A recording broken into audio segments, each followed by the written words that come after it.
Yo, what's poppin'? You know what time it is. Your boy, Mr. J Hill. J Hill Podcast. We are in the building.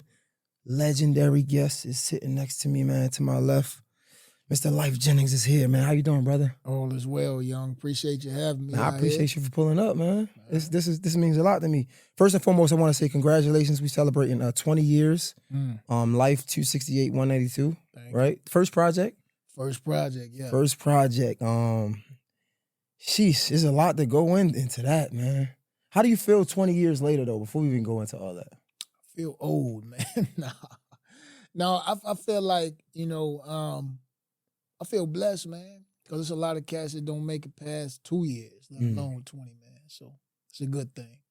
20 years, like what's some of the reflecting moments that you have in now that you, when you think of like 20 years in the game, this was your first project. This came after a time where you did some time in prison. This came after some times where, like, I mean, we all remember, I don't know if we all remember, but like the Apollo thing, you going up there, you singing, you know what I'm saying? Like, just even in that in itself, like when we talk about going, like, overcoming adversity, I think they booed at first.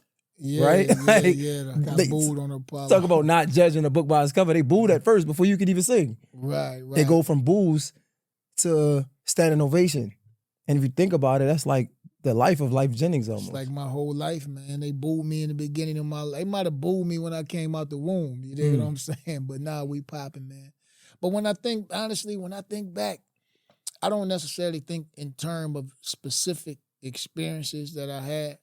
You know, I got kids now and I didn't then. So when I think back to that time, just the whole feel of that time, it's just like, wow, I just really wish my kids, which is your age probably, that y'all had an opportunity to live in that time instead of this stressful time y'all living in now. You know what I'm saying? I don't know. Yeah, you don't know, but brother, can you imagine that you living in the time today to where you can go to house parties, you ain't worried about no cats having no guns or nothing like that. Living in the time to where cats will open the fire hydrant and everybody come out and line the whole middle of the street up with barbecue grills and stuff and kids. Imagine the time when you ain't got no cell phones, when nobody texting nobody. We didn't even have call waiting. If you called, the line was busy, you had to wait for that girl to call you, and it was just made it so much more special and important, man. Well, first of all, I want to say thank you for the compliment, but I was in those times. You was in those times. Yeah, like fire hydrants, we had to take the thing off ourselves. We ain't had no cell phone. I mean, I'm 33. I'm still young, but I was in those times. I was in some of them times. Some of them. You caught the end of them. Yeah, I did. Only reason I say I don't know is because, bro, you're one of the fortunate ones. It's funny because me and my producer was just talking about this, and we ain't going to it just yet, but we were talking about like just the difference in those times and now. Like now times, like more people are more woke. You know what I'm saying? A lot of things are more sensitive. You can't do, it's so many things you can't get away with today. If you right? fly a bitch out, that's sex trafficking. There we go. Like he just said, back crazy. in the day, you used to better fly 4-5 at a time. Like, ain't this crazy how the world works? It's just insane, bro. This is crazy. We literally, I was like, I don't know how I want to talk about this because I wanted to talk about the difference of the times. Yeah. God is crazy. So, right. So it's like, I say I don't know because a lot of people ain't being as fortunate as everybody else. One, we ain't even gonna say fortunate. Because I'm sorry. We're not even gonna give people the benefit of the doubt. A lot of people wasn't as responsible with themselves in those times, and it's catching up with them now. Yeah. I don't, you know what I'm saying? So like, I don't know if that's a good thing or a bad thing. I feel like now, yeah, it's sensitive, but it's safer. So like a lot of things you shouldn't be getting into because like you can't kind of. I think it was just freer. You know, you gotta at some point have things to compare it to, and I would never compare anybody's grief or trauma to anybody else's grief or trauma. But just as a timeline, if you look back to the 70s, it was just so much. It was a freer time. Like you could be outside smoking weed and sex was prevalent with whoever and whenever, outside, inside, or whatever. And then when you fast forward, even now where weed is legal, and just a little while ago it wasn't legal. So you look at those different things and in comparison, something just even 10 years ago might have been a normal thing to do. And now you can literally go to jail for the rest of your life for it. That's true. But I just only, and I'm challenging only because like, Just because it was normal don't mean it needed to be normal. I mean, that go for perspective. I'm not one that, I don't believe in a right or wrong or true or false. I believe in perspective. Mm. You know what I'm saying? Like over here, you can only have one life, and that's one wife, and that's the norm. But if you go to Africa, then you can have as many as you can take care of. Mm. So I try not to, put labels on stuff, man. I just try to look at what's the reasoning for me implementing these certain, these certain rituals in my life personally. Mm. Do you think is a line where you can live in two different lives almost, like this, like a duality, right? Like you can, I don't know, you might not participate in certain things, but you could understand it, right? If that makes sense. Yeah. Like I ain't fucking no boys, right? But Of course. I can understand. I can understand that somebody might just be looking for love and find love in somewhere, anywhere that they never even expected to find it. Mm. And that's why I say I'm not judgmental at all, man. I just really believe what I do believe in is what some people call karma. It's kind of like a blanket definition of it.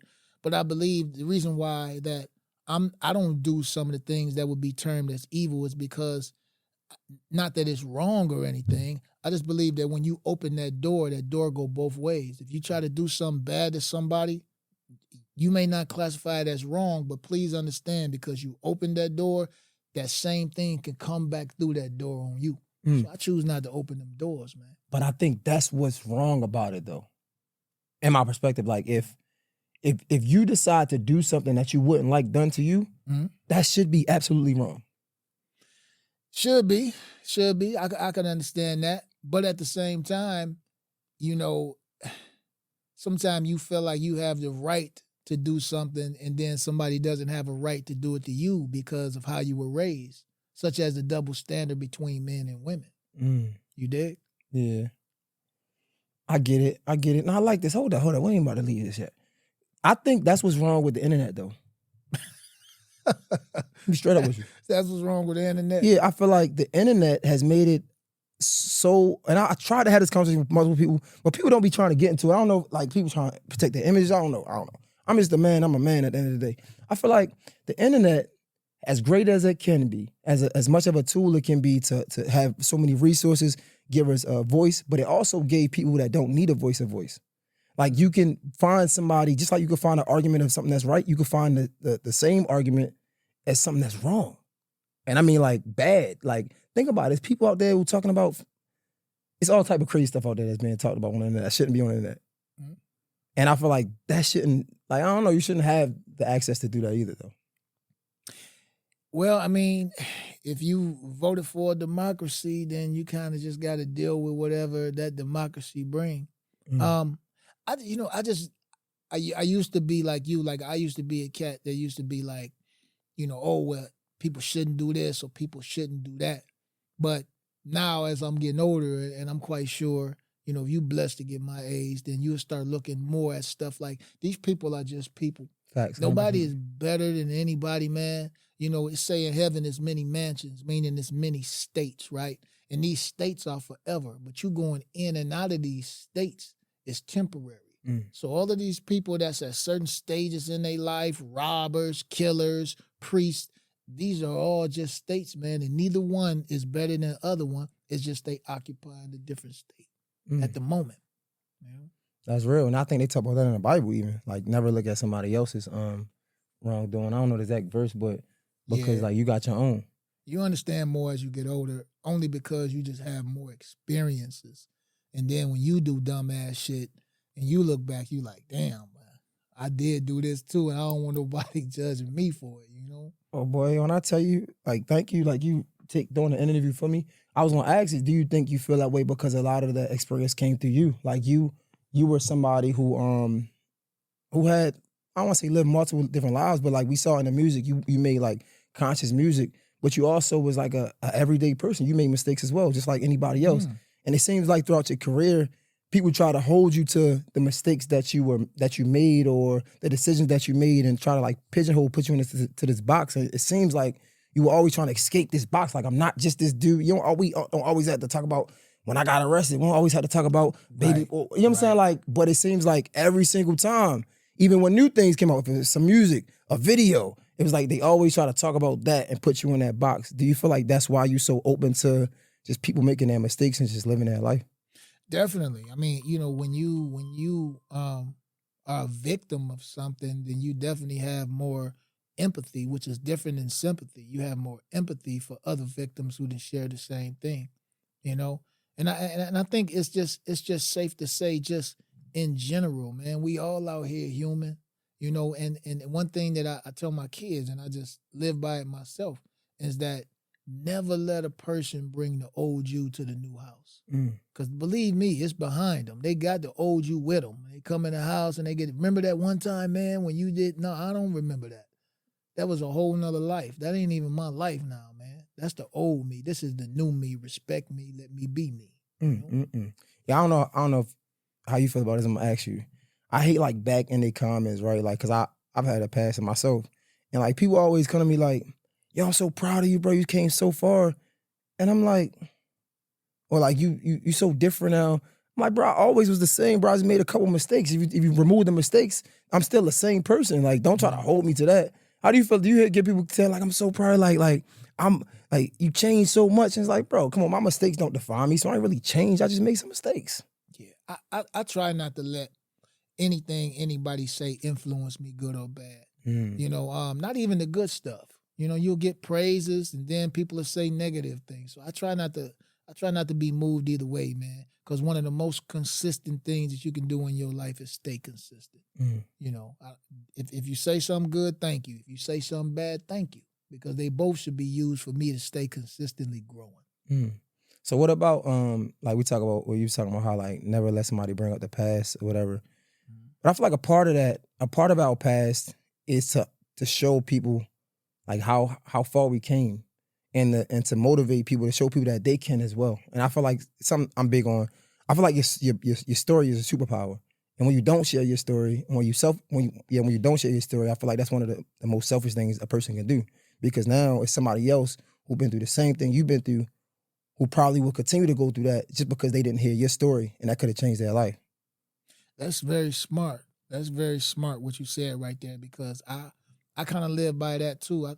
I think that you experience certain things, well, the things that you experience as an individual make you valuable to somebody that's experiencing those same things. And if you don't share it from that point of view, then not only is you cheating yourself from growing, but you cheating that person who could have got some growth from your experience. You know what I'm saying? You would let them make the same mistakes you made when you could just look, this is what happened, this is what didn't work, do what you will with it. You know? How do you, like, I guess, navigate that when you're going through like these press runs? Because I've seen a lot of interviews, and one thing that stood out to me, one is, and this is how crazy this is, that like you remind me of Erykah Badu a little bit, of like with the interviews, and it was like, I think she said, "We artists, we sensitive about our shit." Ain't that what she said? Yeah, but she isn't said that. wasn't that was like one of your motivations to start music, the Baduism, Yeah, when you was in jail yeah. or some shit like that? Yeah, that's my partner. Shout out to Erica, cool lady behind the music, bro. That lady, you know, internally, that's good people right there. You know? Now that's crazy that stood out to me. But one, that like you definitely sensitive about the music that you make, the art that you put out. But also it was another thing that stood out to me, is like when I guess every time something that seemed negative came up, it was like, man, I'm not that. And almost like, it's not just a journalist, but as a man, somebody that looked up to you, is like, I almost wish you would have embraced it more. Like, yeah, like that was a mistake, and yeah, like these are and went into it more like, yo, this is what I was thinking about it, and I had to learn through that. It was like almost like you were fighting that I don't want to talk about that, and like keep that over there. Do you feel that? Yeah, I don't think it was many things said that I was just like, yo, I just don't want to talk about it. My problem just always came, that's all we have to talk about. You know, a lot of these shows, you know, out here, man, whether they radio shows or TV shows, it's like they looking for what they call Clickbait. What y'all Clickbait. call it? Huh? Clickbait. Yeah, clickbait. Mm-hmm. Exactly. Like they look for clickbait. I don't want to be a part of that. You know what I'm saying? If I'm here, I would assume that your platform is useful to some, because I don't do platforms that's not useful. Mm-hmm. You know what I'm saying? So, and if it is useful, then I want to be able to talk about something useful, not just the same goddamn thing over and over again. You know, I've been to prison. You know, I got, you know, some street shit that went on. Like we don't got to keep revisiting that. You know. Mm. Nah, I understand that. I feel like as crazy as it is, you know, it just some parts of it could be useful. Again, we talk about the story Mm-hmm. to certain people depending on how it's being talked about, if that makes sense, right? So like I don't even know what exactly, but I'm just saying like in general when I looked at it, like every time, for example, they were talking about the I think one of the songs you made, Slave or something like that. And on one yeah, slave. yeah, one conversation, it was like it was just like you kind of brush it off like, bro, like it wasn't meant like that. But then I think years later, I think I seen you say how that probably was a mistake. Yeah, I did say that. Yeah, so I was like, you could see the difference in the Lyfe Jennings in the beginning, and then like as you got older, making your music, and like just embracing it, like yo, like nah, man, like that probably was a decision that I should have made. Good. That's hopefully that's growth. Yeah. You know? Yeah. Do you wish that would have came a little earlier though?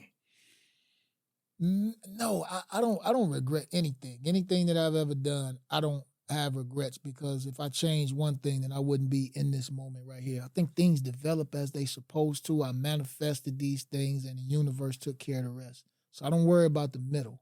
You know, I know the end is on the way. No, that's a fact. They say life is like, I mean, I guess you got your birth certificate and then your eulogy and everything in the middle is life. Man, and I was just talking about that in the car on the way over here. Like everybody's so in a rush to get to the end, but in the end, it's only one win. When you get to the end, that's the last win. Along the way, bro, it's so many wins that you can feel good about and experiences. The end is just, all right, it's over with. But how do you wait? How do you find those wins when like I don't know if it was this remind me of like a meme, an internet meme, and I know you probably don't care for this, but it's a meme or video where it's this man in a suit and it's like a chain with some money in front of him, dangling in front of him, and he's chasing it. But he's chasing it for so long that his suit comes off, his skin comes off, his flesh comes off, and then to his skeleton, and then he falls into his like his where he lay to rest at?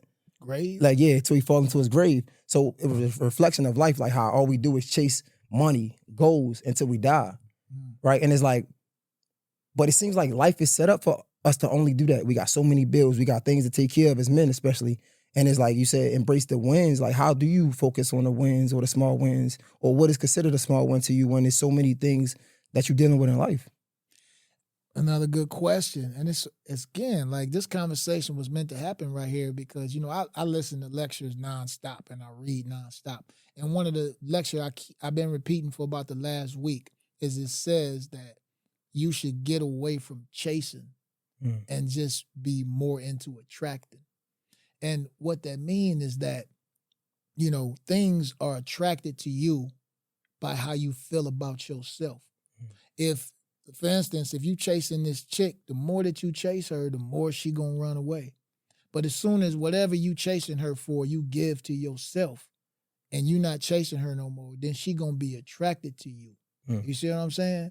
So again, like when we talk about chasing after money your whole life, most people who chase money, you notice they never get money. You know, most people that chase after I don't know, even a music career, when they chasing so hard, the harder that you try to get there, the more it is as you likely will never ever see it. You know? And that's why that purpose is so important. Like me, when I used to manifest, I wasn't thinking about, I got to work hard, I got to do this stuff. I was just manifesting a group of people being touched by what I had to say, right? That was my manifestation. And because I wanted other people to be touched by what I had to say, that means I had to be touched by what I had to say. So everything that I wrote, I meticulously write. Like I go 1,000 checkpoints to make sure that, like, I got to get goosebumps when I'm writing. Like, oh shit, like that's it. Now I don't really gotta chase you to. I don't mean talk so much either, Bro, it's an interview. It's an interview. Like, what? So I don't gotta chase you to get you to feel some kind of way because I've already felt it, and now you're gonna be attracted to what I have to say because I feel it. You know, you ever see DJ Khaled and them and all them Timberland and them cats when they doing beats in the studio? They be lit. They be so hype on their own shit. You can't help but to feel it because they already took care of the hard part. They felt it for you. You dig? Yo, hold up. Nah. You 20 years in the game. Mm-hmm. And you came in the game an adult. Right? You was like what? What, 25? Yeah, you was an adult. Well, 25. Yeah. So I say that to say to paint a picture. You come on here, you say, man, I'm not moved by like the praise or the negative. Right. And I get that, but that come with growth. I want to go back to the Lyfe Jennings that you know what I'm saying? Like, do we got to? I mean, because I want people to see, like, because there's somebody out there who's going through that now, and it's easy for us to say, man, I'm not attracted to I don't get too high off the praise, I don't get too low off the negatives. Okay, cool. Well, how, Mr. Lyfe Jennings, did you get there? So I'm asking you, like, when even if you can go back to those moments when, like you said, you getting goosebumps writing songs, but you still have your everyday life, and you still a human, you still a man who are flawed individual, right? That because we all are. Still flawed, right. When you go through those things, did it make it hard? Did you yourself ever feel like, man, I can't do this because I'm a contradiction? Because you always made conscious music. Always. Like it was always like to touch the people. It was always some positive messages. But it's been times in your life where you make mistakes. How was you able to get through that and be confident in yourself? Or was you just always confident in yourself no matter what happened? I think that we all go through points to where we, confident and not confident. In my music, I tend to write about me because I don't want it to come off as preachy. Like, I'm not telling you, you should do this, you should do this. I'm telling you, I went through this and I did this. And I think that's the difference to where I'm not necessarily living two lives. I'm just putting my best foot forward. These are things that I'm trying to grow into. So I got it. You know what I'm saying? It's just like you might not live in a mansion or nothing like that, but you keep your house clean because it's rooms, bro. Like your whole life is rooms. And you're not going to grow into another room until you filled up this room. It's like if you fill up this whole room with junk, you're not going to graduate to the next room until you can't walk through this one. So you know what I'm saying? And so most people, they just ready to skip steps. Like, you know what I'm saying? Like fast forward to I'm not affected by the negative or the positive, like you say. But it's steps, man. You got to graduate into those rooms. You don't want to be, goddamn, you don't want the room to be too big for you. So would you say then you made music for the life that you wanted to be, the life you wanted to live? I made it for both. For where I was, and then I made music to grow into as well. And I did it so that I wouldn't forget it. You know, a lot of times you can make a goal, and if it ain't in your face every day, you forget.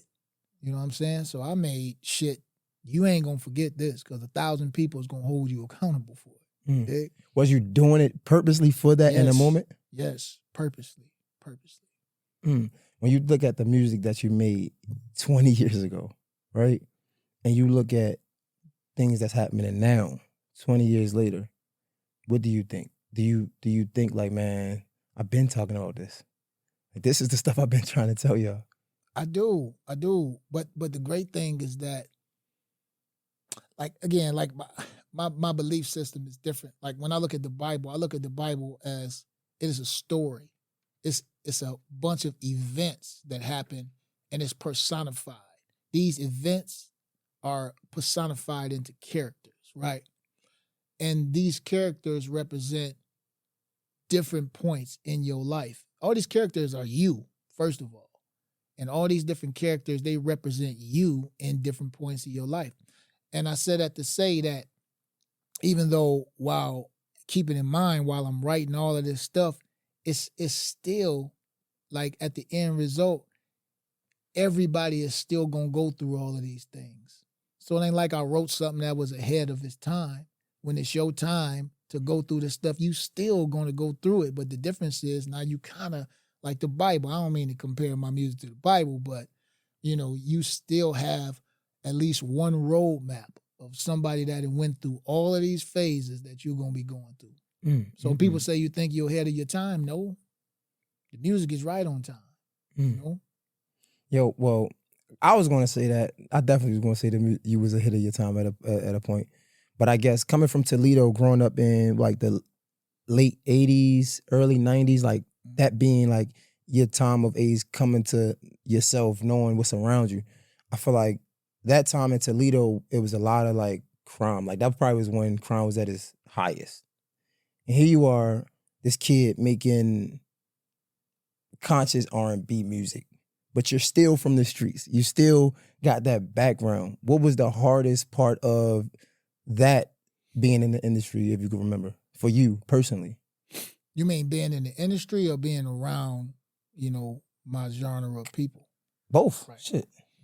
Well, just being around, my urban area. It was really in prison. I was really writing in prison.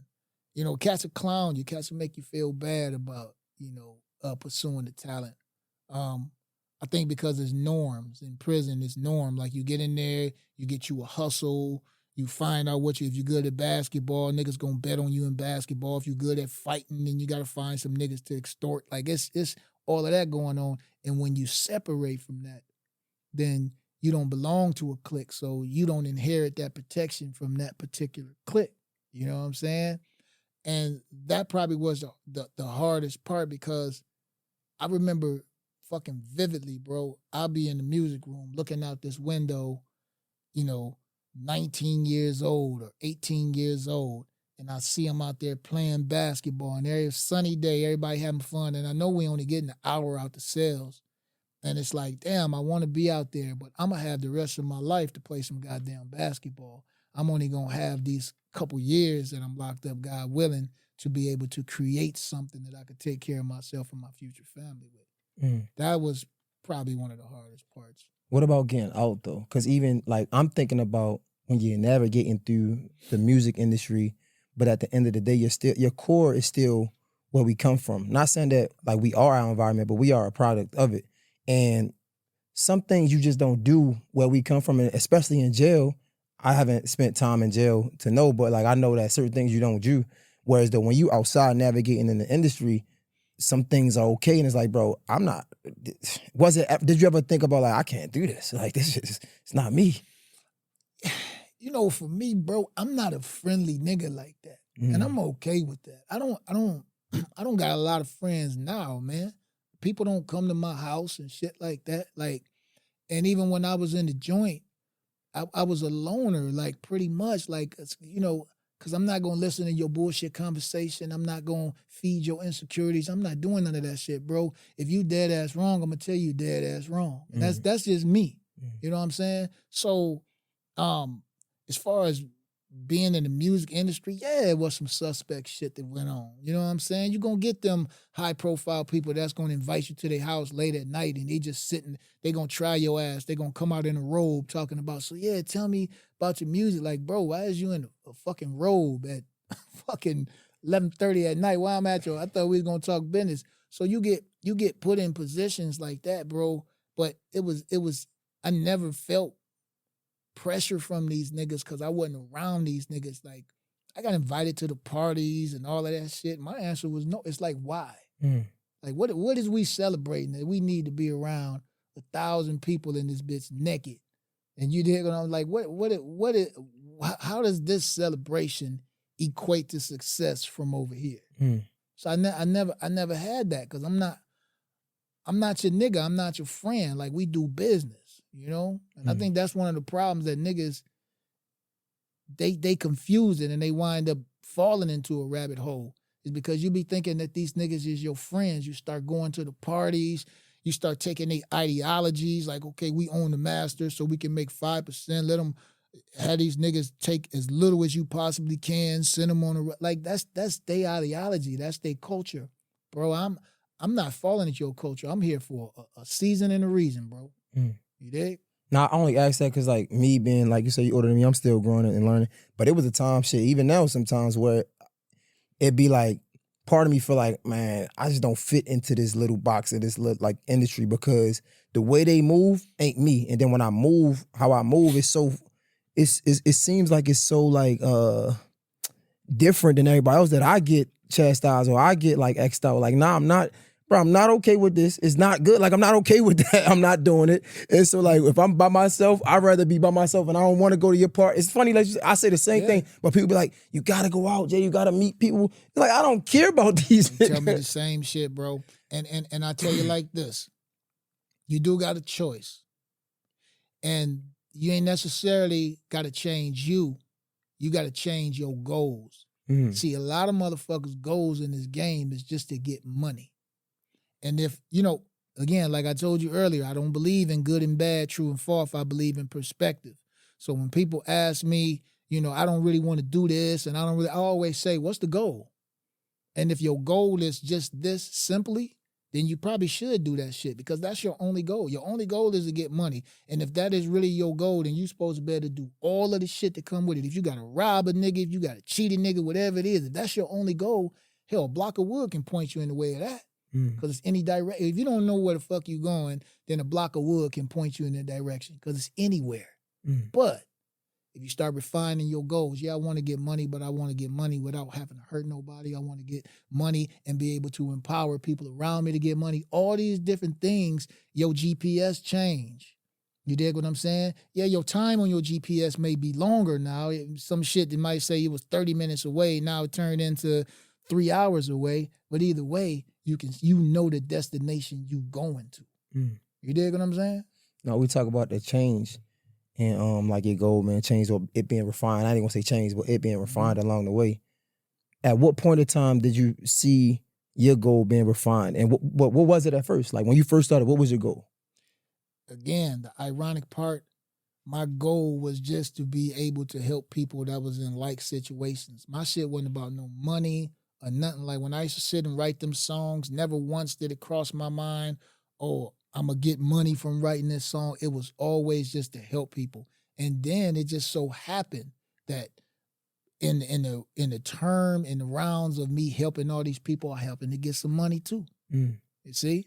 But my goal was always just this, never all this other shit.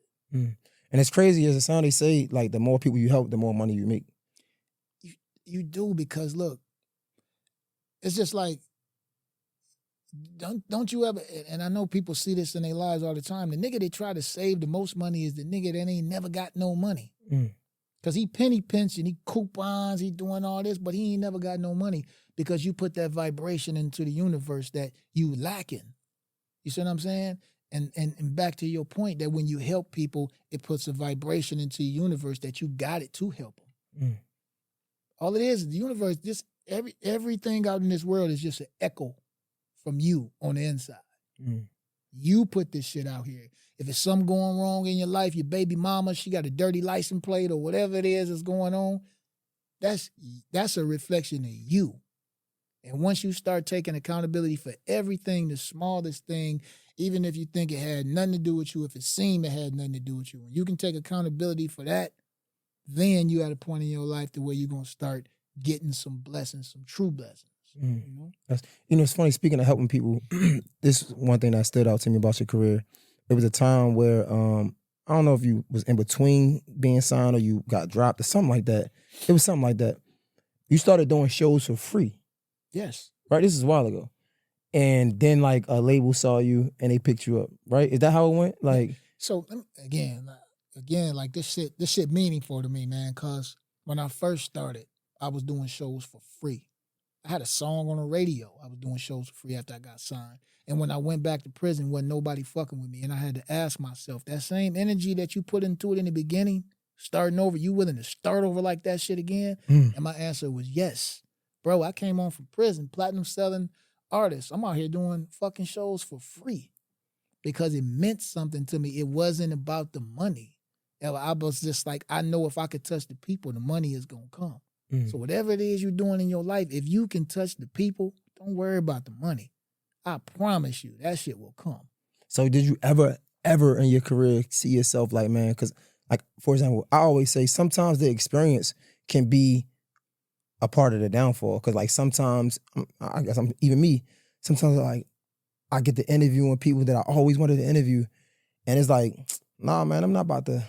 You get what I'm trying to say? Whereas though when I first started, I would interview anybody, and I'd be like, nah, I gotta get back in that mode.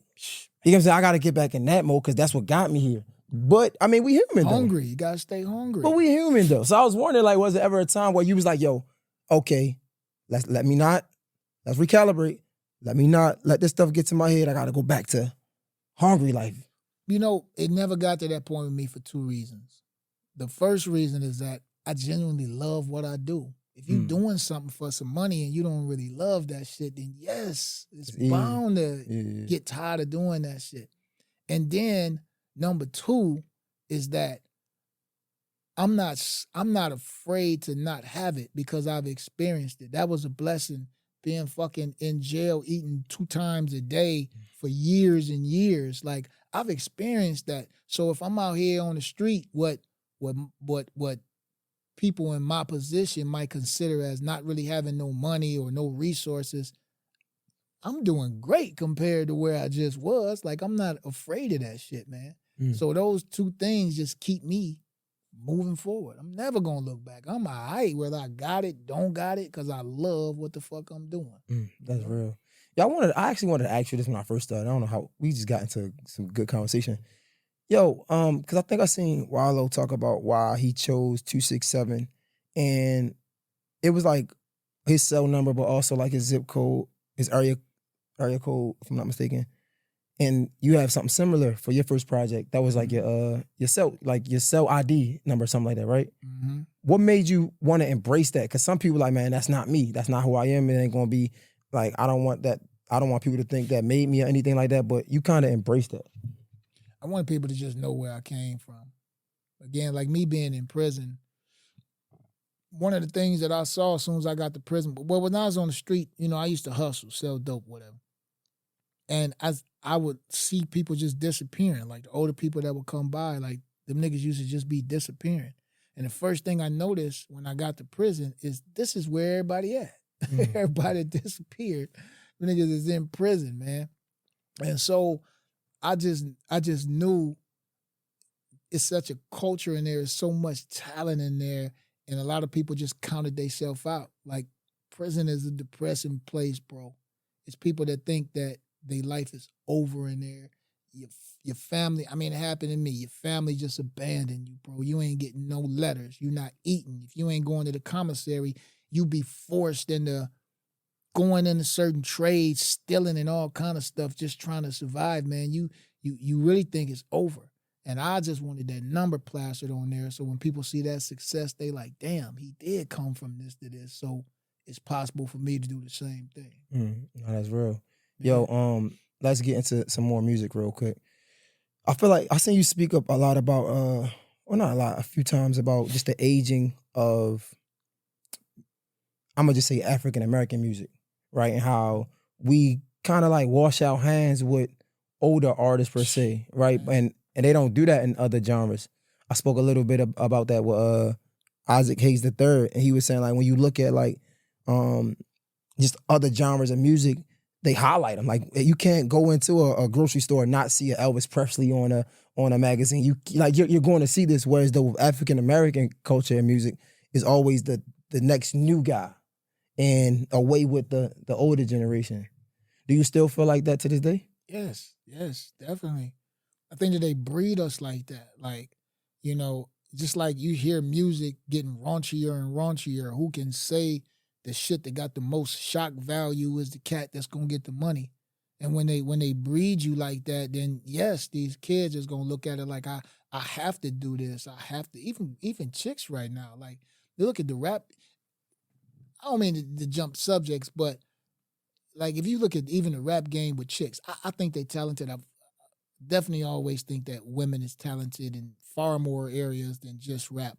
But women feel like they feel right now, and it's reflected in their music because they got the shitty end of the deal with men in the 70s. Got their ass beat and all kind of shit, and there wasn't really no outlet for them to even, get some kind of justice. So now they in a position right now to where they the pimps. They the ones with the bread and all of this stuff.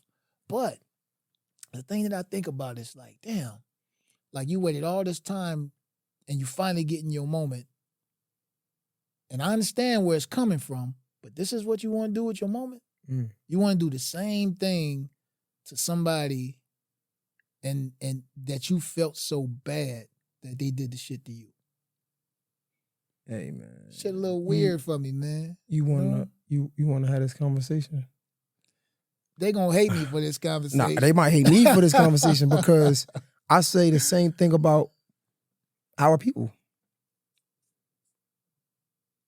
I know that people hate. I've made this comment before. People hate it. I don't give a damn. I feel like it's some black people who ain't gonna be satisfied until they own a slave themselves. Man, I never said that. I said it, Jay. But I've been feeling like that. And here's a prime example just in my field. The contracts to where the label will own your masters and masters make about 3-4 times what the writer make. And they own your masters forever. And they make it hard as hell for you to even get your masters back in 25 years, right? It's damn robbery. You see people out here starving who had hits on the radio and now they starving because they can't collect money too. But the black people who came in the game at that time, they learned the game from the white people, right? And then they implement the same game on their own black people. On their own people, bro. Shit is just, and that's why I never had like labels to where I was, signing artists and actively trying, because I used to be like, bro, like, I'm not going to do the same shit they did to me, man. You know? But I brought it up because we talking about the woman and like, they's like, this is your time, but now and it's like, shit, it's not even a man or woman thing. It's people in general. People are going to be people. You know what I'm saying? Like, and it's a shame, but like, that's the life, that world we live in. Yeah. It's what Rome used to call the mob. You dig? It's the group of people, they are attracted to the bullshit. So if you want to be in line with these people, then you have to give them this bullshit that they attracted to. Okay, so going back to the aging of artists, right? The older artists. One thing I want to say is that may be true. However, you can't recreate a feeling. And I'm not trying to sound like the new kids or like some of these people out here that be like, vibes, this is the vibes, they going with the vibes. I ain't going with the vibes. But you can't deny that. Like, it's a difference from a song that's a hit right now and that's a song that's a hit forever. So it might feel like hip hop or African American music is aging our artists, but eventually it catches back up with us. Because it's a song right now that you play, it's like, oh, it makes you feel different, if that makes sense. Yeah. So, I mean, like, yeah, we might age our artists a little bit, but it ain't going nowhere. I really think that's what's classic is classic. Like, I listen to records, and I'm like, if this record came out today, this record would be a hit today. And I think some of the reasons behind that is because those was real instruments. You know, if you look at the wavelength, you know what I'm saying? You look at the vibrations of real instruments, those are different than computer instruments. Because computer instruments are dead on. They wave patterns are duplicate. You know what I'm saying? But when you play a guitar or something like that, that wave pattern, the crest is a little farther apart right here, a little closer right here. And you know what they call that? The blue note. That's the feel. That ain't a computer feel. You can't get that shit from a computer. How are you making these records? Like, because you got a couple of these, like, especially we talk about Zaxby's Sensation Salad is so much more than a plain old salad. It's a salad, which begs the question, at what point does a salad stop being a salad and become a salad? Is it when you add Zaxby's fried chicken to it? Crunchy wontons? Asian slaw? Citrus vinaigrette?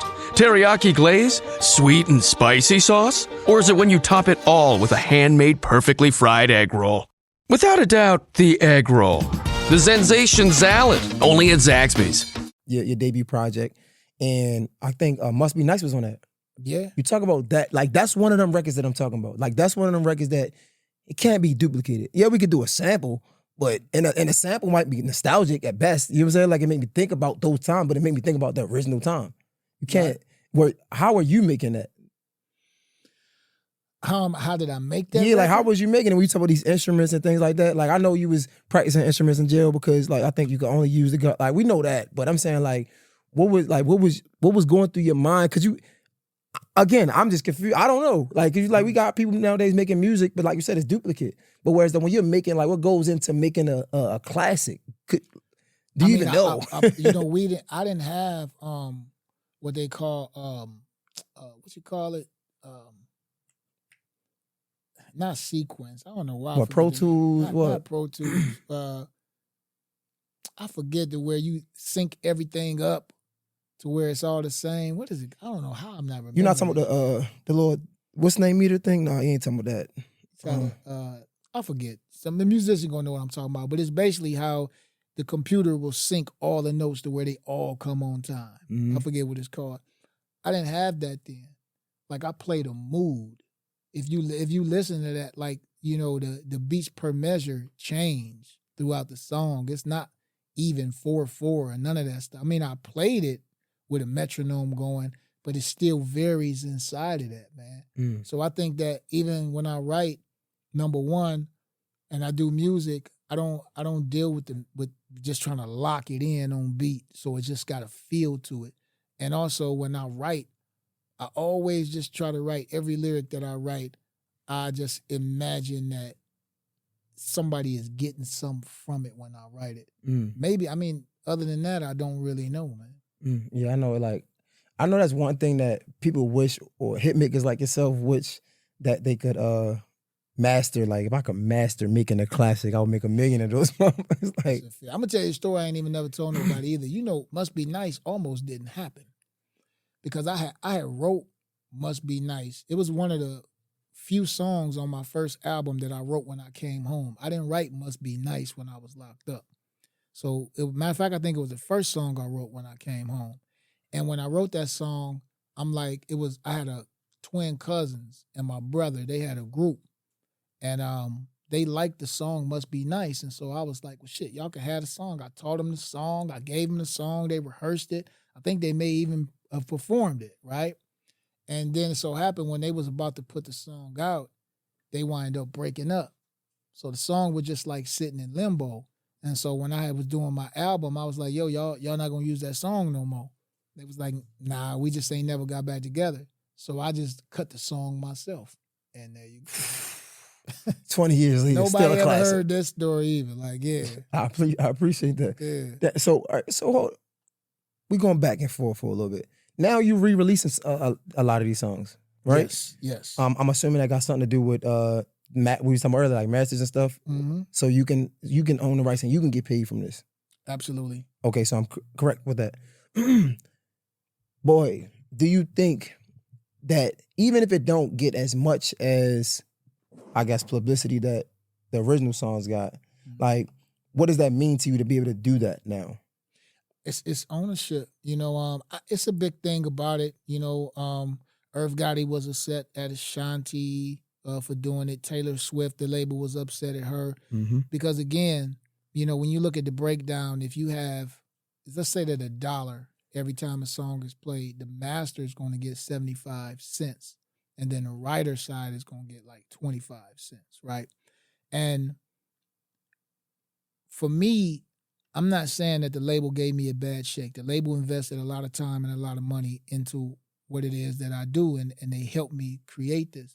But at the same time, it's only so much payback that you owe a cat for what they've done. Yeah. And so now I wanted to re-record. So now you hear that, you see the line AOU, which is my tagline. That means Artist Own Umbrella, and that's a company that I have. And every time that you see the AOU, that means that money is going straight to the artist. Mm. And so it's like I got a flagship, and you're gonna see that on a lot of other cats' projects. And when you stream, when anybody stream, you know, you might want to spread this word. If you just stream in the regular version, that money going to the label. But if you stream the AOU version, then that money is going straight to the artist. So that's wow. So wait, you don't own your masters still to this day? So, bro, it's so crazy. But in short, you're supposed to get your masters back. You can get your masters back After 25 years. Yeah. But it's so crazy. In 22 years, you have to file papers and you only got a month window. And if you don't file in that month window, then it's in a contract. They own your masters forever. So you got to file in this window 2 years before and let them know that you plan on filing again in the next 2 years to get your masters back. Damn. They just make it so hard, bro. So when you see the AOU, you ain't got to wait on all of that, man. Bro, that's insane. That's crazy. It's even deeper than that, but that's just the, So wait, even when people make like, because sampling is a big deal now, right? Even when people sample, you don't get paid for that at all. You get paid for it on the writer side, but the master side, That's 75%. strictly label. So have you ever? So I talked to JT Money, and I think a couple people had sample his I his original song, and they had contacted him, and they paid him. He was like, man, if they find out, like, we'll handle that later. You ever have anybody like contact you directly thinking they had to get the okay from you, and you like maybe took the, all right, yeah, you could do it, it's good. Nah, because it's kind of cheating them too. Like if I just take their bread or whatever, and then they put out the song, the label is gonna put a cease and desist, and I done already got the bread already. So, you got to handle business the right way. Damn, it ain't no go around this one. Re-record the masters. Slap that AOU on the end of it, and then people know, man. Yo, you know what's funny? I always hear you talk about like women and like like I don't want to say protecting the woman, but like just like in a good light. And even down to the song "Till You Gone," right? It was a perspective about the girl getting a BBW that I thought was dope, but I was like, this applies to men as well. But basically, what happened was you go watch the video "Till You Gone." I said it right, Right. and the girl. Her boyfriend was saying that you should get a BBW, and her mother was like, nah, if he's gonna love you, he's gonna love you regardless. Making a long story short, she ended up giving a BBW. It wasn't, am I saying it right? Yeah, she ended BBL. up BBL. I'm tripping. Right. She ended up getting the I'm saying BBW. You a freaky ass. Anyway, yeah, she ended up getting the BBL, and it didn't go well. Her man left her, and then like she ended up like overdosing. But even that was basically a like a metaphor for life, like. You do so many things to please somebody until you're depleted.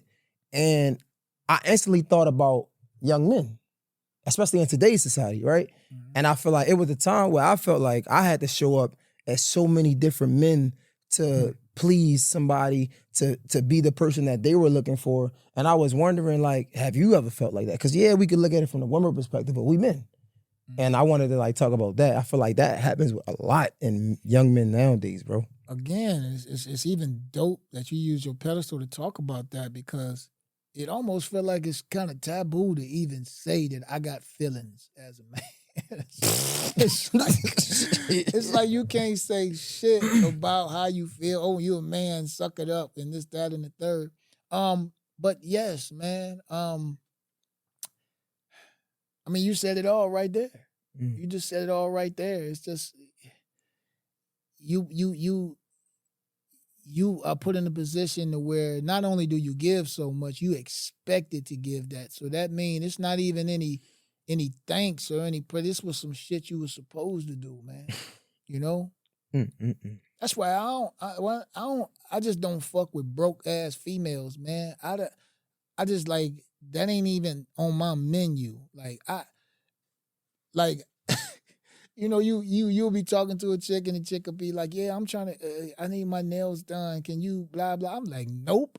Not giving you shit. Well, can you help me? No, I'm not giving you shit. Nothing. Period. Anything I do with my money is an investment. And I don't even know you well enough to invest into you. I'm not, so women out there that when you see me, I'm not getting your hair done, your nails done, or none of that shit. If you ain't whole when I found you, I'm like, what the hell I look like? Goddamn, trying to sew on half of an apple on your half of an apple. Baby, I'm not, nah. Nah.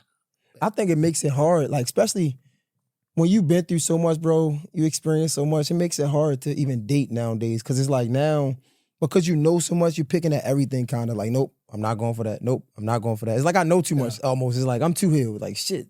Man, for real. I don't, baby. Let me not even say I opened up a door. I could see it was a door. Because, and people be telling me, people actually say that I'm bitter when I say stuff like I'm not paying for your hair and nails. Ain't that a weird ass point to be in when I say I'm not doing something for a woman, then I got to be bitter. I got to be bitter. Yeah, I mean, it's weird, but like you said, it ain't no wrong or right. It's understandable because so many dudes out here who just think about this, young. And I'm telling you this, not just for you, for the other young cats that's out here. Think about this. Imagine that you got to chase this woman. You got to do all these things because she like, you got to court me. You got to buy me flowers. You got to show me that you the one. And you got to do all of this just to get her and have to take care of her for the rest of your life. What, like, where the prize at in this shit, bro? Where's this shit at, man? Bro, I was going to ask you this, bro. I was waiting for the right time. I feel like you had your fair share, right? And, of like dating or dealing with women, right? And I was gonna ask you, do you feel like it's been a time where, or not, has it been a time? Do you feel like we always hear men say like, man, chick that hold me down. Mm-hmm. But it's like, cause you was dating one of your chicks before you literally made it or whatever. And I was wondering that experience because sometimes a chick can literally hold you down. And it's like, whole time a girl would think that like she was down for you the whole time. It's like, nah, bro, you was complaining. You was making it harder for me. Like, to be honest. You was just there. You was just you wasn't driving, you was just in the car. And I was wondering like, what did you feel like that?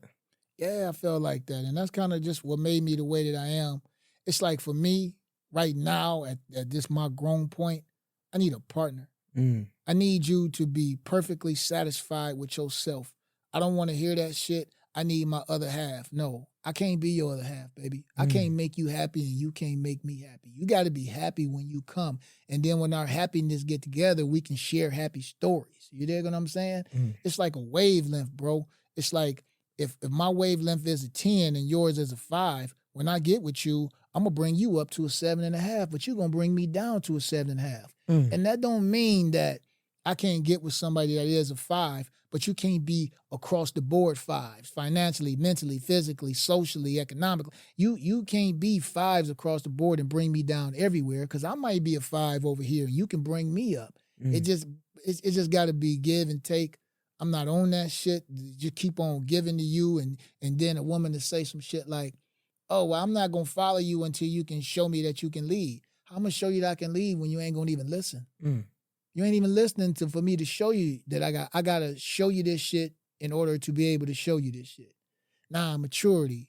I need maturity, bro. Like I'm tired of that little girl ass shit. I need maturity. We can agree to disagree. Go shake an apple tree somewhere else, baby. Because these oranges stand in this goddamn tree, baby. Wait. So you mean to tell me you probably like maybe almost 20 years older than me, and you feel the same way? Yeah. Where's the hope? No, it is hope because again, it start with you. But because I'm like this, right? I don't even got to say it. This is who I am. Now I attract women like that. I was looking for a woman, and a woman in a certain way, and I wasn't in a certain way myself. I wasn't totally secure with me. I didn't have my own shit. I wasn't totally taking accountability for everything that went on in my life, but yet I was looking for somebody who took accountability for their life, who had their own shit. So when I'm looking for it, I never find it. Then when I became it myself, and now I'm not chasing no more, this shit is attracted to me. You know what I'm saying? So yeah, women right now are like that, are attracted to me, but only because I am that now. That's real. Yeah. Yo, so you coming out with new music, right? Yes. But like, be playing devil's advocate, right? Just bear with me. Why I want to hear that a lot? Yeah, man. You feel me? Why I want to listen to the healed Lyfe Jennings? Like I like the hurt, I like the pain. Like I want to listen to this healed shit. It got to be a balance. You know what I'm saying? I'm in new territory, so it's definitely more pain, but it's just in a different way. But actually, this record that I'm about to release right now, I was going through some shit. So if that's what you're talking about, then I was in that bag right there, man. But I don't always want to be in pain, man. I don't.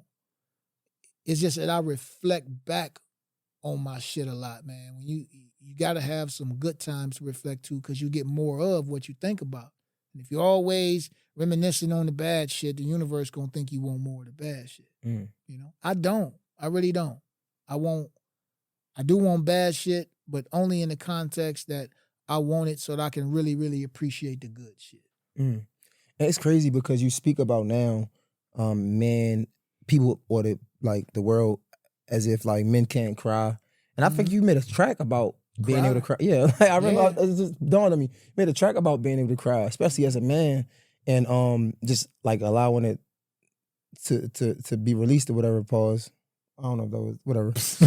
That's some young shit. That's some young nigga shit. That's You probably ain't not one of young that. nigga. It's cool. I'ma be me, nigga. Like, That's all right. That's all right. But no, so like, but we talk about years later. I don't know how long ago that was. It had to be 10 plus. But now, like 10 plus, we still talking about the same thing. Again, like it's the mansions again. You know what I'm saying? It's them different states. People live in them states ain't going nowhere. That pain, them situations, they are a state. They're never going anywhere. And just like I told you about the personification of characters, each individual character is going to pass through these states on his way home. On your way home, you going to pass through these states, bro.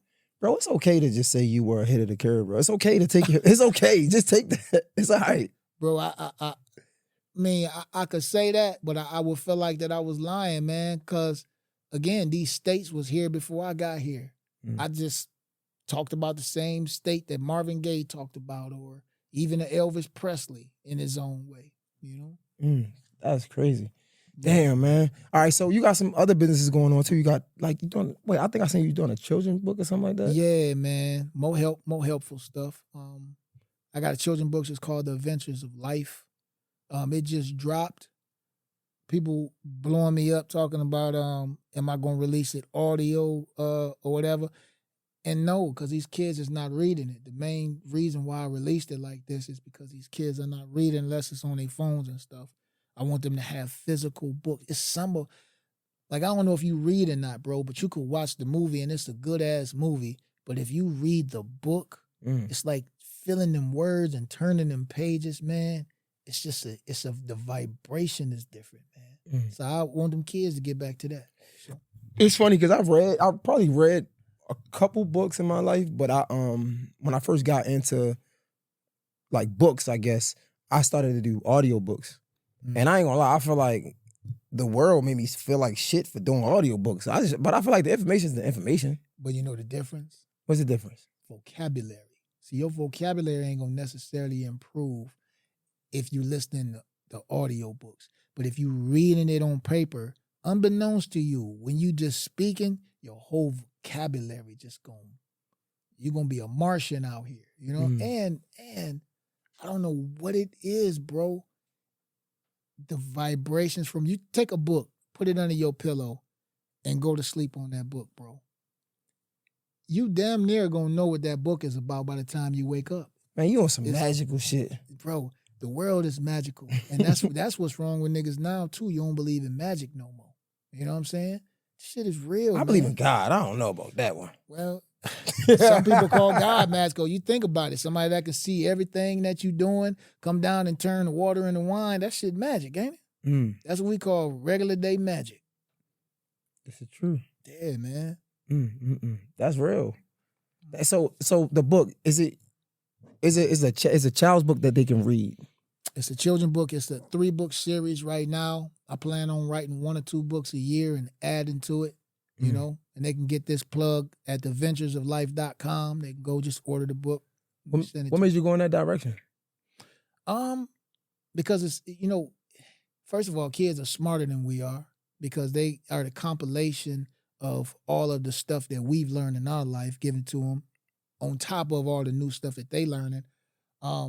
And I know that, you know, growing up in your life, there's so many questions that you have. You have so many talents and you'll be like, I don't know what I should do. And then you will procrastinate. You won't choose anything when in reality, you got your whole life. Pick one thing. If it don't work out, jump to the other thing.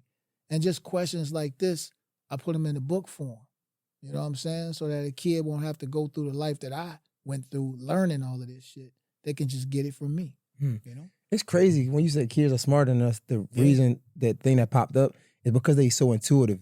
Like they ask so many questions, and like then that made me think of like the reason you put the why in your name. Oh because yeah, you ask so many questions. exactly. It's crazy how things like a full circle moment. Man, it's so many full circle moments. Even at AOU, like AOU is artist owned umbrella. Remember I told you, and you know that's. I just said that on the fly on a record.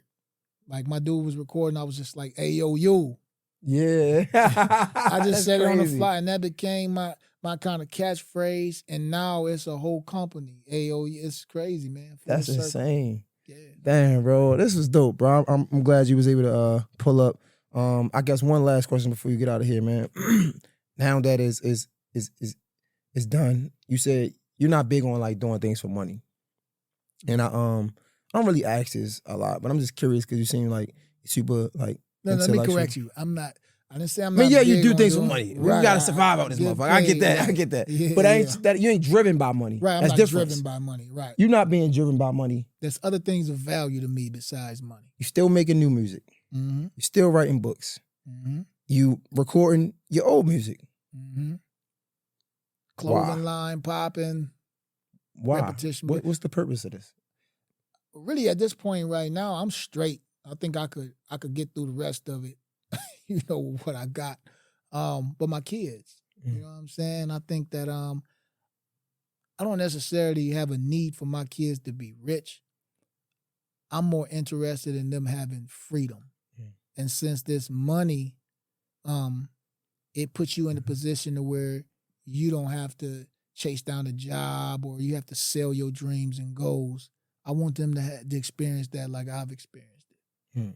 Do you think that they would appreciate that when it's all said and done?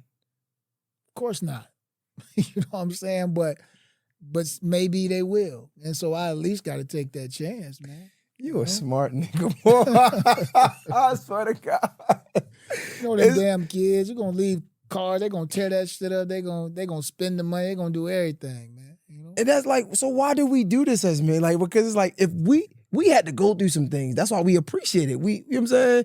We understand what it feels not to have some things. You know what I'm trying to say? Somebody took a chance on me, though. That label wouldn't have took a chance on Lyfe Jennings, that one chance, that 1 in a million, I wouldn't be doing what I'm doing. So who would I be not to take a chance on my own flesh and blood?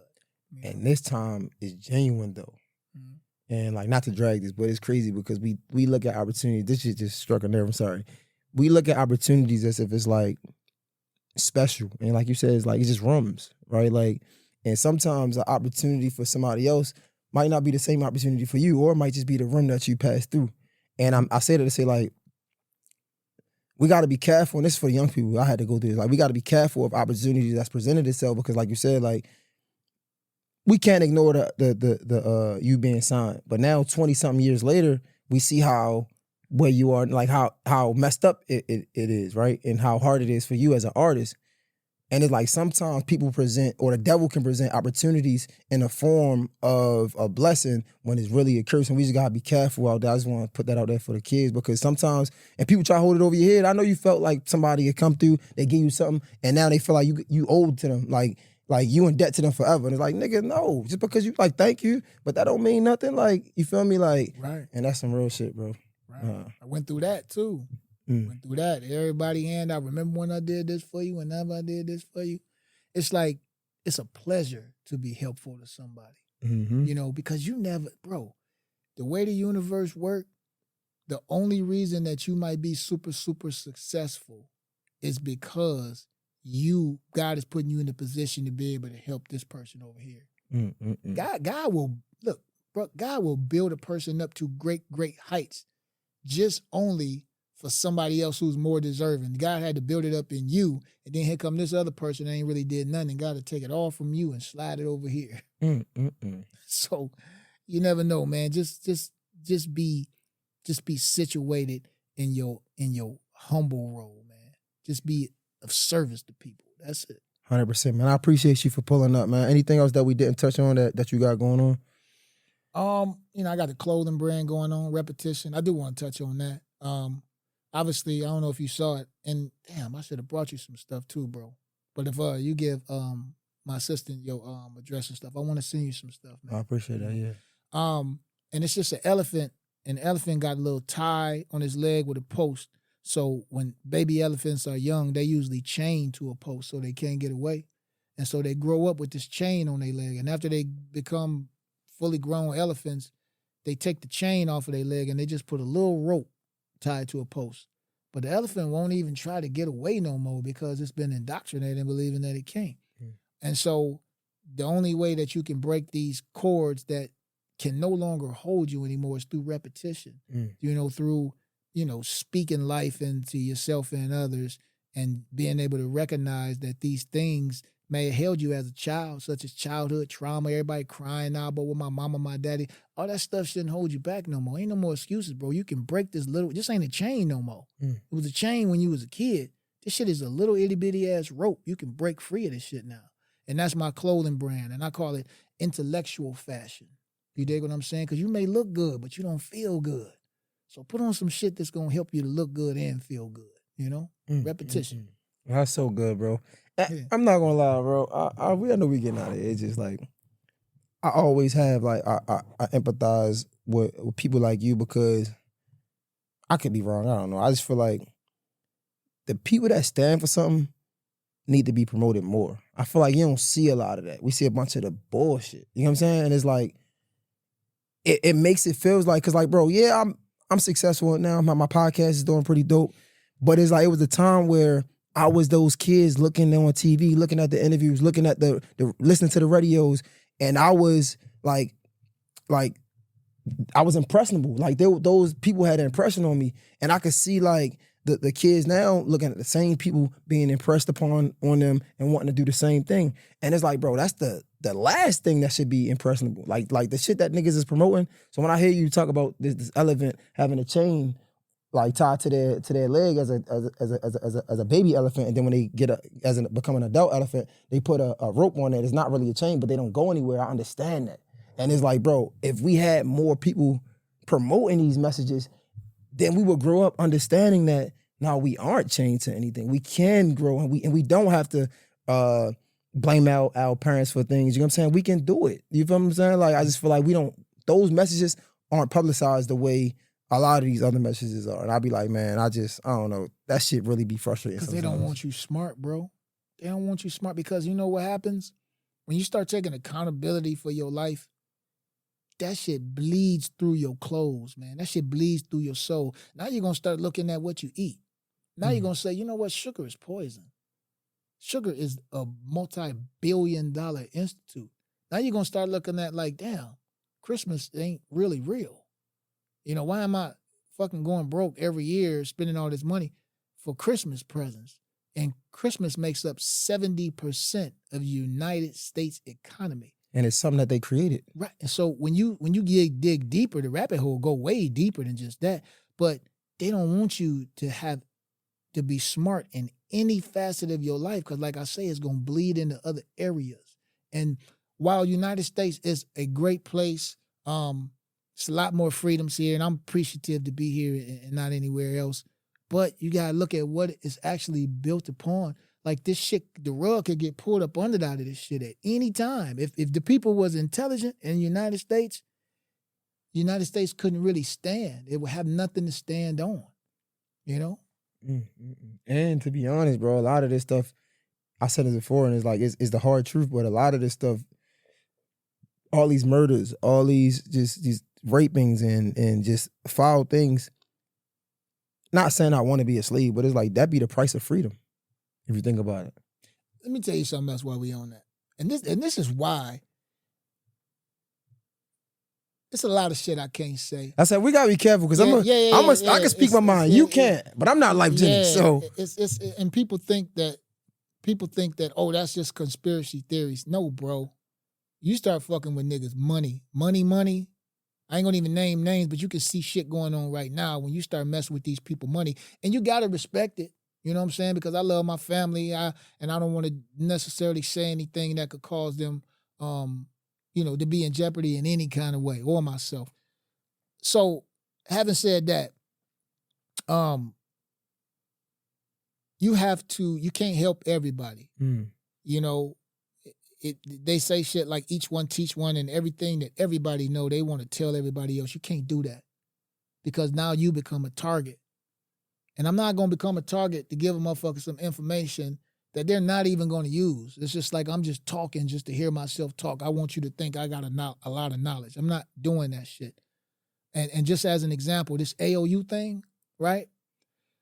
I don't even know how far I'm going to go with it. I'm actually debating on it in my mind right now. Do you know my company haven't even been up? Diamond, where we just put this shit up like a month ago or something? I get an email and a call like 2 days ago and got offered a lot of money just for the trademark. I didn't even know that. How they even know that I had the trademark to AOU? Got offered a lot of money for AOU, and I'm just telling my folks, I said, damn, like, that's kind of weird. Somebody offered me some money for AOU already, but then I thought about it. AOU is a dangerous thing because if an artist puts AOU after their song and people only stream the AOU versions, that means it totally wipes out the record company's revenue. That's loans, that's big bank loans, that's big finance, that's billions of dollars. Mm. And for Lyfe Jennings, that shit may be a little too steep for me, so I may just use that shit just on my project, right? Mm. You know what I'm saying? Cause Nah, man, you got to, and it bro. was a substantial offer. Like, yeah, it but was, you got to though. But like, I'm not wishing this on nobody. But man, that's what makes people great and legacy. Like, you got to. You can't keep that to yourself. I say I'm thinking about it, but I'm being thoughtful about it. You know, because even dealing with a cat like Kanye, a lot of shit that he said was correct. I think that the package that he put it into and the filter that he used, like, he seemed like he was coming from a place of pain and trying to hurt somebody. But, you know, he was talking a lot of shit about banks. He was talking that shit, bro. Like, if you in the know, you know how banks work and different things like that. He wasn't lying. I think you said this before. I think you did say this. It's kind of, it reminded me of like how I got when I first got into my new church. You get introduced to something new and like you just run a million miles. You know what I'm saying? You run a million miles, right? And it's like you want to tell everybody. And it's like it's good, but you don't even have all the info. You're not equipped enough to tell everybody because you don't have all the information. You know what I'm saying? And with Kanye West, it was bad because he has a platform. And I love, like, I know a lot of people don't think about the Zodiac shit, but I'm a Gemini. I think you're a Gemini. Two days, your birthday 2 days before mine. Like, he's a Gemini. It's like, I understand because sometimes we're misunderstood. However, with all due respect, as much as I did love Kanye West, I can still look at him and be like, bro, he misused his platform. And that shit was, he could have did it better. I understand what he's trying to do, but he could have did a better job because he said so many things and it just, I can't give him no more passes. He didn't realize what his platform was for. But he should have. Yeah, he definitely should have because not you jeopard. As a man, I'm like, he should have. Yeah, bro, like, he could have really, really changed some things. He could have, even in politics, like, imagine if you can just go meet with the president, that's power. But I felt like that it kind of made his ego swell. Like, he didn't look at this as beneficial for the people, not just me. So I got to protect it for not just one. I got to protect it for millions. You dig? Damn, that just woke me up, bro. I no cap, I ain't gonna lie. I feel like it's always goods and bads of everything, right? And I think that's what comes with being too much of an underdog, if that makes sense. Because I think about, like, every time Kanye West went into something new, people would say he couldn't do it. Mm-hmm. So it's like, but at some level, you gotta be like okay with your success.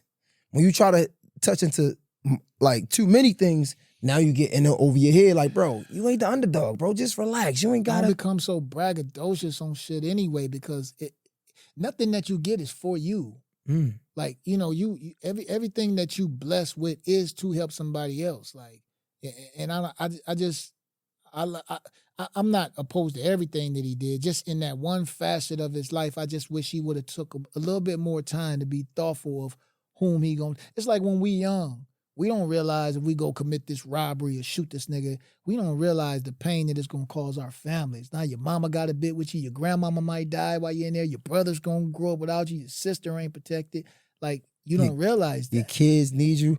Like, I think, what was it? Lauryn Hill, she said, die for me, die for me. You said you die for me. But like, she was like, why won't you live for me? Why won't you live? You get what I'm saying? It's I like, swear I just thought of that line just the other day, bro. yo, it's because it's real. And like, even now, like, my friends got to remind me sometimes. I'm not gonna lie, I'm human Man, and shit. and that's like, why you need real friends. yeah, man. like, I'll be in my mind with somebody make me upset.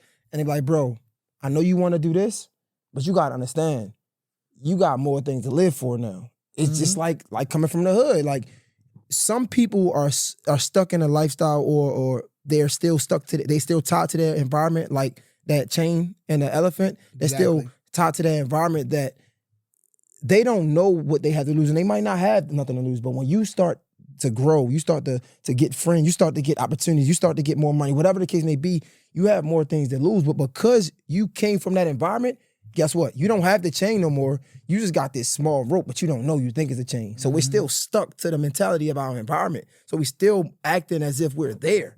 And that be the biggest downfall of a lot of black men. A lot of people want to stay there too, bro.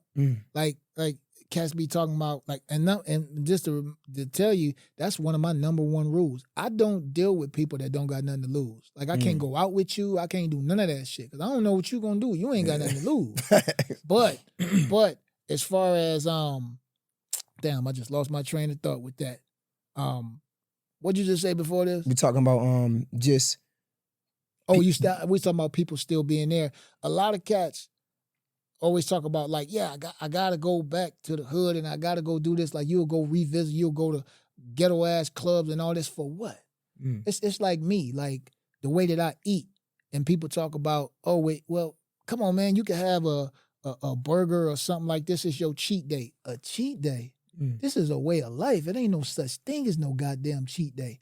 So if I smoke crack cocaine and I got off of crack cocaine, oh, I've been doing so good for 3 years, let me go hit a cup. Nah, man, what the fuck is you talking about? There are no cheat days. When you change your life, it's changed. It's done. I'm a whole different me. I'm baptized in this shit. I baptized through the fire, bro.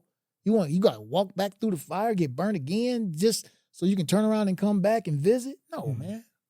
Nah, fuck that. Yo, speaking of that, when you had said you did it for your kids, and I guess we supposed to been into this, but it's good. Right, it's cool. I feel like one of the hard, because I'm a father now as well. One of the hardest things about being a father or fatherhood is that understanding that no matter what you do, your child is gonna make their own decisions. And it's like, man, we do all these things. Forget the people for a second. I'm gonna just be selfish because we both fathers. Forget everybody else. You do all this so your children don't have to go through or follow the footsteps you did, just to get to the end and see them make their own decision and can't be mad at it. Like, I think that's probably like the hardest thing to come to accept as a parent. It's like, man, no matter what I do for my child, at the end of the day, she's going to make her own decision, one. And two, sometimes the growth and the knowledge that we have come from us having to touch the stove ourselves. And you can't cheat them out of that. You want to touch the stove for them, but you can't. It's better you accept that early. How old is your youngest? My youngest, she 1. She 1. Oh, shit. And it's a girl too? Oh, Yeah. brother. I got a bonus, though, that she's 15. I met her at 8, but yeah, it's like... Well, both of them is your kids, but yes, man, I think that it's not only painful watching them do that, it's painful having to take a step back. You know what I'm saying? But not only does that give them room to grow, it's also growth for you. Because listen, everybody want to be the good guy all the time. Sometimes it got to be tough love, and it hurts you. Like, I don't like whooping my kids or no shit like that, but I know if I don't whoop their ass about this right here, then this could turn into some way. I need for this kid to listen to me. When I say, come on, I don't need him to be asking me questions like the kids do now. Well, I don't understand, like, why would I know? I'm going to beat your ass, because if it's a damn lion on its way at you, I need you to react as soon as I say it. You dig what I'm saying? And that's hard. But nobody said this shit going to be easy, and it's valuable. Be strong, bro. Be strong with it. She gonna break your fucking heart way more than any woman that you ever had in your life or ever gonna have. But just be prepared for it, man. I don't know. I could prepare for that. It's funny because I was just talking to somebody and I was like, shit, this shit. I ain't gonna lie. Bro. No, because it's like that's the first time. And again, I'm not trying to make a man versus woman thing, but I feel like as a man, people love for us is so contingent on what we do. Mm-hmm. And I ain't gonna lie, bro. Like this shit crazy. Hold up. I feel like my daughter, bro, is the first time I ever like witnessed real love to the point where I almost wanted to apologize to everybody, even like my bonus daughter, right? Because like, I met her at 8 and I was doing the best that I could. Like I thought that I was being a real nigga. Like that's my daughter. Like I carry it like that. When I had a newborn, it showed me a love I never felt in my life because this girl loves me for me. She can't talk. You know what I'm saying? She can't she don't require me to do nothing. Like, yeah, I gotta feed her, but I never felt a love like that. So even when you was like, man, she's gonna break your heart more than any other woman, it's like, I can't even imagine that. I can't even fathom that. So I know that probably would hurt the worst. But the reason why did I say that, and I feel the same way, bro. I only got one little girl. She's way older than yours is. But because when she does shit, she's never gonna know exactly how much you love her. You see what I'm saying? So in your mind, it's gonna be like, how could she do this when I love her this much? But she don't know. You see what I'm saying? And she got her own life to live, man. But you're gonna be successful because you're introspective. And I see the young king in you. You dig what I'm saying? Like other people, just like myself, they may see the flaws and stuff, but I see you got that spark in you. Most people worried about the smoke. I'm worried about the fire. And I see that you got that, so you're going to be all right, bro. Nah, for sure, You're going to be man. all right, man. Toast to our little ones, man. Big toast to them. That's a different love, man. I appreciate you again, man. For the people that don't know, man, they know, but tell them how to support the new endeavors that you got going on, follow you, all of that. The adventuresoflife.com, repetitionbrand.com. Of course, the new Must Be Nice to Reboot. That's all over, and we got a project coming out before Christmas, man.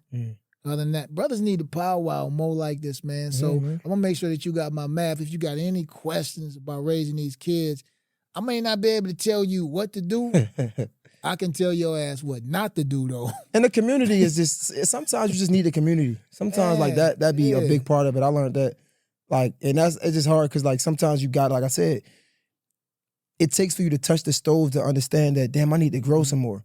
And I don't know, sometimes I say I'm an empath because I don't be wanting my people to touch the stove, bro. It's like, man, I did it, man. I don't want you to have to go through that. I know how hard it is and I know what God gave me, how strong he made me. I can't say that about a lot of my peers. So it's like, I don't want people to go through what I went through. You know what I'm trying to say? But they got to. They got to. And that might be why that you having the success that you having right now. It's because when your heart is pure for something and you not, again, you know that there's more things of value besides money, then you have already been elevated spiritually, but now you're going to be elevated physically, and he can make you a ruler over people. Because if you show him that you can manage your own shit good, then now you can manage the affairs of other people. Hence your podcast, hence your success. Nah, we gotta get out here, man. This is good, man. This is good, man. Lyfe Jennings, everybody. Mr. J Hill, J Hill podcast is a wrap. We out.